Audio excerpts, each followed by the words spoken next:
ምንጫችሁ የቱ ጋር እንደሚፈነዳ አታውቁ። በረከታችሁ ከየት እንደሚፈልቅ አታውቁ። የእናንተ ስፍራ የቱ ጋር እንደሆነ አታውቁ። እግዚአብሔር ነገራችሁን በጀንበር ይቀይረዋል።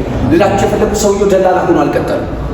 ሰውየው የመኪና አስመጪ ሆኖ የመኪና አስመጪ ሆኖ ብቻ አልተዘጋም። ራሱ እየተቀየረ ሄደ፣ እየሰፋ ሄደ። ልላችሁ የፈለጉት ነገር አለ። አድምጡ። ወርቃማው ዘመን መጥቷል። ወርቃማው ወር መጥቷል።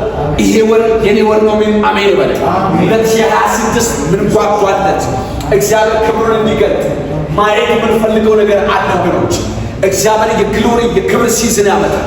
በሕይወታችሁ ምንም ነገር ይሁን ስሙን፣ በሕይወታችሁ ምንም ነገር ቢሆን ምንም ነገር ብትፈልጉ የምታገኙት ነገር አንድ ነገር አለ። ሕይወታችሁ ላይ ጣፋጭ በጣም የተለየ በጣም ልዩ የሆነ ጊዜ የተለየ ጊዜ በጣም ከፍ ያለ ጊዜ እንደሚመጣ እርግጠኛ እንድትሆኑ እፈልጋለሁ።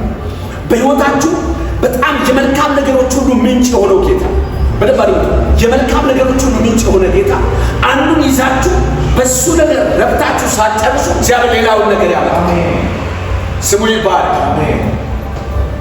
ከአንድ ቦታ ተነስተህ ወደሚቀጥለው ምዕራፍ እንድትሄድ ከአንድ ቦታ ሄደ ሌላ ነገር ደግሞ እንድትነካ እግዚአብሔር ያበዛ ያሰፋ እንድትሄድ ይፈልጋል። ኢዮብ እንዲገራቸው መነሻዬ ትንሽ ነው፣ ጅማሬ በጣም አናሳ ነው፣ ሰዎች ያውቁኛል፣ ነገር ግን ፍጻሜ እጅግ ታላቅ ነው።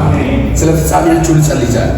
በኢዮብ ምዕራፍ 42 ላይ መነሻውን የሚያውቅ ኢዮብ አሁንስ አለ መስማቱን ሰምቼ ነበር፣ አሁን ግን ምን አለች?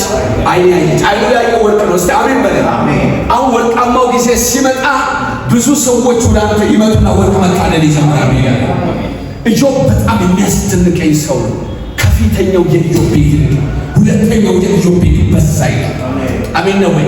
በአኬ ምዕራፍ 2 ላይ ቁጥር 9 ላይ የእግዚአብሔር ቃል ሲናገር ከፊተኛው ቤት ክብር ይልቅ ሁለተኛው ቤት ክብር ምን ይላል?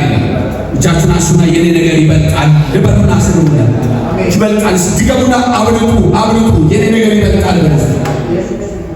በትንሽነት በጣም በሌለ ነገር ውስጥ ሆናችሁ ብዙ አታብሮሉ ጊዜ መጥቷል። አሜን። ኧረ ሃሌሉያ።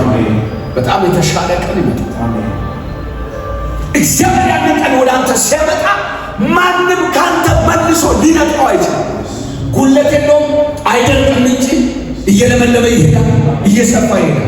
እኛ ሀገር ያልጠበቅናቸው ሰዎች ዛሬ ከምድሪቷ ርዝመቷ ስፋቷን አልሄዱም። ከሰሜን ደቡብ፣ ምስራቅ፣ ምዕራብን አልሮጡም። እግዚአብሔር እንዴት ነው ያበዛቸው! እኔ የሆነ ጊዜ የማውቃቸው ሰዎች ዛሬ ተለውጠዋል። እኔ እንኳን በሆነ ሰው አንድ ጊዜ አሜሪካን ኤምባሲ ላይ አንድ ወዳጄ ድሮ ጌታን ሳላቅ ጫት ሚልከኝ ሰው አገኘ እና እሱ አያቱን ይዞ እኔ ደግሞ ቪዛ ለወስድ አሜሪካን ኤምባሲ በር ላይ ቆሜያለሁ። አገልግሎት ተጋብዤ እና በር ላይ አሜሪካን ኤምባሲ በር ላይ አግኝቶኝ ሰልፍ ላይ ነው ያየኛል። እሱ ነው እሱ አይደለም ይላል። ሰፈር ላይ የሚቆረቁመኝና ጫት ቤት ሚልከኝ